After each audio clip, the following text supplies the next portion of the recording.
Proverbs 7 and 8 is about two different types of women, one that will lead you to your death and one that will lead you to life. So Proverbs chapter 7 starts off late at night in the alleys, in the shadows, in the dark. Now there's this woman in the dark and she's extremely beautiful. She's wearing a low-cut dress. She's married. Now this lady, she's on the street and she sees a young man. Now she's saying, "Come here," to the man, and he comes. And then she seduces him with flattery. As we learned early on, her lips are as sweet as honey. Her mouth is smooth as oil. She says to this young naive guy, "Come up to my room. We'll make sweet love. My husband isn't here." And he ends up falling for her flattery, her seduction, and goes up to her room. But we know from earlier in Proverbs, her mouth is a double-edged sword. It is as bitter as poison. It leads to death. Now I want you to listen to what happens in chapter 8. Now this woman, she's a different kind of woman. Instead of standing at the shadows, the darkness, in places you don't want to be, she's standing at the entrance to the city gates in a public crossroads where there's a lot of people. And this lady here is Lady Wisdom. She's in a public place. She's crying out to everyone because she wants everyone to have this gift of wisdom. It is available to all who ask. Now her words are just, they're righteous, they're fair, unlike the words of the adulteress Folly, who essentially folly means turning away from God, turning away from wisdom. It says Lady Wisdom has been here since the start, before creation. But the part that really stands out to me is the last couple of verses in Proverbs 8. "Joyful are those who listen to me, watching daily at my gates, waiting outside my house." That is saying you daily have to go out and seek wisdom. It is a daily discipline. It's a daily choice. With that adulterous woman, you get instant pleasure, yes,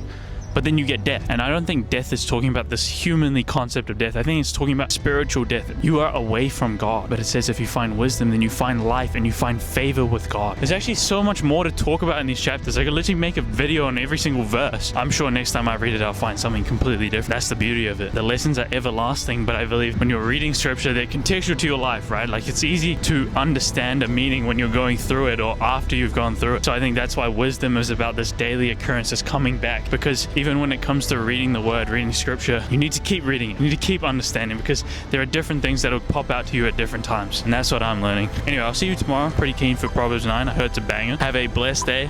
Love you all.